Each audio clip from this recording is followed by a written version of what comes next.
2025년 11월 26일 수요일 미국 증시는 연방준비제도의 12월 기준금리 인하 기대가 강하게 부각되면서 3대 지수가 모두 상승 마감했다. 다우 지수는 47,427.12포인트로 마감하여 전일 대비 314.67포인트 상승했고 등락률은 약 0.67%였다. S&P 500 지수는 6,812.61포인트로 마감하며 46.73포인트 올랐고 등락률은 약 0.69%를 기록했다. 나스닥 종합지수는 23,214.69포인트에 마감하여 189.10포인트 상승했고 등락률은 약 0.82%에 이르렀다. 주간 흐름을 보면 이번 주 들어 나스닥은 약 4.2% 상승했고 S&P 500 지수는 약 3.2% 상승했다. 다우 지수도 같은 기간 약 2.6%의 상승률을 기록하며 6월 이후 가장 강한 수준의 주간 랠리에 근접한 흐름을 보였다. 추수감사절 연휴를 하루 앞둔 거래일이었기 때문에 전체 거래량은 최근 20일 평균보다 뚜렷하게 줄었지만 지수의 방향성은 장중 내내 위쪽으로 유지되었다. 이날 장세는 12월 기준금리 인하 가능성이 80% 중반 수준까지 높아진 가운데 인공지능 관련 대형 기술주가 다시 반등하고 연말 랠리에 대한 기대와 추수감사절 휴장을 앞둔 가벼운 거래가 겹치면서 4거래일 연속 상승이 이어진 날로 정리할 수 있다. 선물시장에서는 12월 연방공개시장위원회 회의에서 기준금리를 0.25%포인트 인하할 가능성을 약 84.9% 수준으로 반영했다. 불과 일주일 전과 비교하면 인하 기대 확률이 거의 2배 가까이 뛰어오른 셈이다. 시장은 이미 10월 이후 한 차례 추가 인하가 이루어진 상황에서 고용과 소비 지표가 서서히 식는 모습을 보이자 연방준비제도가 경기 방어를 위해 완만한 인하 기조를 이어갈 것이라는 쪽에 무게를 두기 시작했다. 주간 신규 실업수당 청구 건수는 약 21만 6천 건 수준으로 집계되었고 시장 예상치보다 낮은 수치를 기록했다. 이 결과는 해고 자체는 여전히 많지 않다는 점을 의미한다. 다만 계속 실업수당을 청구하는 인원은 증가하는 추세를 보이며 일단 실직한 이후 새로운 일자리를 찾는 과정이 점점 어려워지고 있음을 시사했다. 기업 설비 투자를 가늠하는 핵심 자본재 주문은 전월 대비 약 0.5% 증가해 시장 예상보다 강한 흐름을 보여주었다. 이 수치는 기업들이 완전히 방어적으로 돌변하지는 않았고 일정 수준의 설비 투자를 유지하고 있다는 의미로 해석된다. 이러한 지표 조합은 당장의 경기 침체를 주장하기에는 이르고 그렇다고 물가와 임금이 과열되어 추가 긴축을 강하게 요구할 정도도 아니라는 애매한 중간 지대를 만들었다. 이 애매한 국면이 오히려 연방준비제도가 선제적으로 추가 인하를 단행할 수 있다는 기대를 키우며 주식시장에는 긍정적인 재료로 작용했다. 미국 국채시장에서는 장기금리가 완만하게 하락하며 성장주와 위험자산의 우호적인 환경을 조성했다. 10년물 미국 국채금리는 장 마감 기준 약 4.00% 수준에서 거래되며 전일보다 소폭 하락했다. 10년물 금리가 4.00% 아래에서 안착을 시도하는 구간은 인공지능 수혜주와 고성장 종목의 할인율 부담을 줄여주는 요인으로 작용했다. 반면 2년물 국채금리는 약 3.48% 수준으로 소폭 상승해 단기 금리는 기준금리 인하 이후에도 상당 기간 높은 수준이 유지될 수 있음을 시사했다. 달러 인덱스는 99.58 수준까지 내려가며 약세 흐름을 이어갔다. 달러 가치가 약해지면 글로벌 위험자산에 대한 선호가 강화되고 신흥국과 원자재 시장으로 자금이 흘러가기 쉬운 환경이 조성된다. 비트코인은 이날 장중 고점 기준으로 약 9만 달러에 근접한 수준까지 올라서며 강한 위험자산 선호 심리를 상징적으로 보여주었다. 원자재 시장에서는 서부 텍사스산 원유 가격이 배럴당 58.65달러 수준으로 마감하여 약 1.2% 상승했다.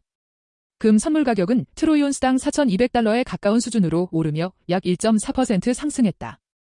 이날의 특징은 미국 주식시장과 비트코인 그리고 금 가격이 동시에 강세를 보였다는 점이다.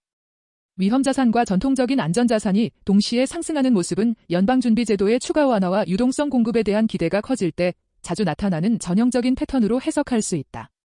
섹터별로 보면 S&P 500 지수에 포함된 11개 섹터 가운데 대부분이 상승 마감했다. 이 가운데 유틸리티 섹터는 가장 강한 상승률을 기록했다. 유틸리티 업종은 대표적인 고배당 방어 업종이면서 동시에 금리 민감도가 높은 업종이기 때문에 기준금리 인하 기대가 커질 때 배당 수익의 상대 매력이 높아져 수급이 몰리는 경향이 강화된다. 반대로 커뮤니케이션 서비스 섹터는 상대적으로 약한 흐름을 보였는데 구글 모회사인 알파벳의 하락이 섹터 지수를 눌렀다는 평가가 나왔다. 인공지능 투자 비용과 고평가 부담에 대한 우려가 주가를 제약한 것으로 해석된다. 항공업종을 모아놓은 항공 관련 지수는 약 3.0% 급등하며 연휴 여행 수요에 대한 기대를 반영했다. 수급 구조를 보면 뉴욕 증권거래소에서 상승 종목 수와 하락 종목 수의 비율은 약 3.37대 1 수준이었다. 52주 신고가를 새로 기록한 종목은 290개였고 52주 신저가를 기록한 종목은 29개에 그쳤다. 나스닥 시장에서도 상승 종목과 하락 종목 비율이 약 2.13대 1로 나타났고 52주 신고가 종목은 133개, 52주 신저가 종목은 48개였다. S&P 500 지수 구성 종목 중에서는 34개 종목이 52주 신고가를 기록했으며 52주 신저가를 기록한 종목은 한 종목도 없었다. 거래량 측면에서는 미국 증시 전체 거래량이 약 147억 8천만 주로 집계되었으며 최근 20일 평균 거래량인 약 194억 9천만 주보다 확연히 낮았다. 추수감사절 휴장을 하루 앞둔 시점이라는 특성상 적극적인 신규 매수와 대규모 포지션 전환보다는 기존 보유 종목 유지와 일부 공매도 상환이 중심이 되었고 이런 가벼운 거래 속에서 시장 전반에 넓은 폭의 상승이 나타난 전형적인 연휴 전날 장세였다. 이날 상승 랠리의 중심에는 인공지능과 클라우드 인프라와 관련된 대형 기술주가 있었다. 반도체 설계와 인공지능 가속기 분야의 대표 기업인 엔비디아 주가는 약 1.4% 상승했다. 중앙 처리 장치와 그래픽 처리 장치를 동시에 공급하는 고성장 반도체 기업인 AMD는 약 3.9% 상승했다. 네트워크와 칩 설계 분야의 핵심 기업인 브로드컴은 약 3.3% 올랐고 클라우드와 인공지능 플랫폼을 동시에 보유한 마이크로소프트 주가는 약 1.8% 상승했다. 10년물 국채금리가 4.00% 아래로 내려온 상황에서 이들 성장주의 할인율 부담이 완화된 점이 주가에 긍정적으로 작용했다. 델 테크놀로지스는 이날 약 5.8%에서 6%에 이르는 급등세를 보였다.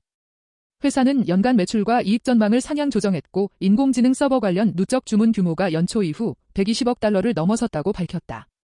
이 수치는 서버와 스토리지 그리고 네트워크를 공급하는 전통적인 정보기술 하드웨어 업체에도 인공지능 인프라 수요가 본격적으로 확산되고 있음을 보여준다.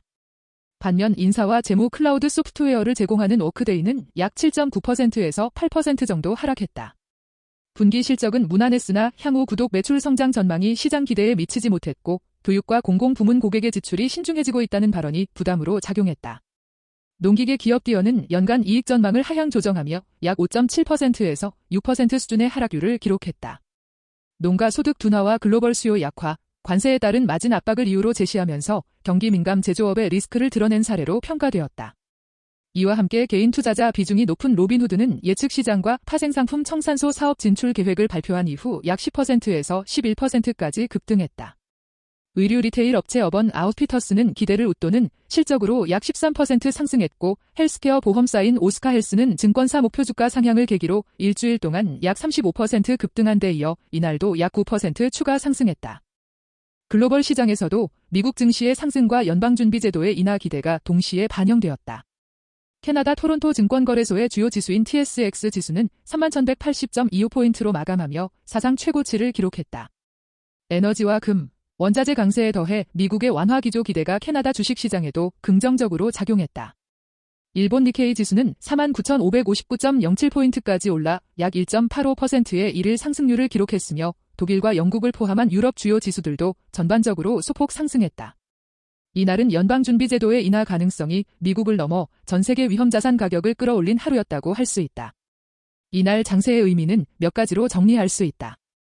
첫째, 10년물 국채금리가 4.00% 수준 아래에서 움직이는 가운데 엔비디아와 브로드컴, 마이크로소프트, 델 테크놀로지스와 같은 인공지능과 클라우드 인프라 핵심 종목이 다시 시장을 주도하며 성장주 프리미엄이 회복되는 신호가 나타났다.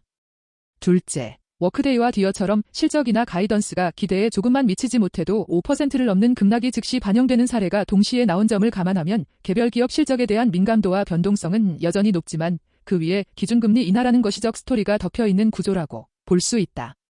셋째, 선물시장이 12월 0.25%포인트 인하 가능성을 약 84.9%까지 반영한 만큼 실제 회의에서 연방준비제도가 인하를 주저하거나 향후 물가와 임금 지표가 예상 밖으로 다시 상승할 경우 이날과 같은 랠리가 되돌림을 겪을 수 있다는 점이 가장 큰 리스크다. 넷째, 4거래일 연속 상승과 이번 주 나스닥 4.2%, S&P 500 지수 3.2%, 다우 지수 2.6% 상승이라는 숫자는 전형적인 연말 산타 랠리가 형성될 수 있는 토대를 보여준다. 종합하면 2025년 11월 26일 미국 증시는 연방준비제도의 기준금리 인하 기대와 인공지능 성장 스토리가 결합된 유동성 랠리 속에서 글로벌 위험자산 선호가 전면적으로 강화된 하루였다고 평가할 수 있다.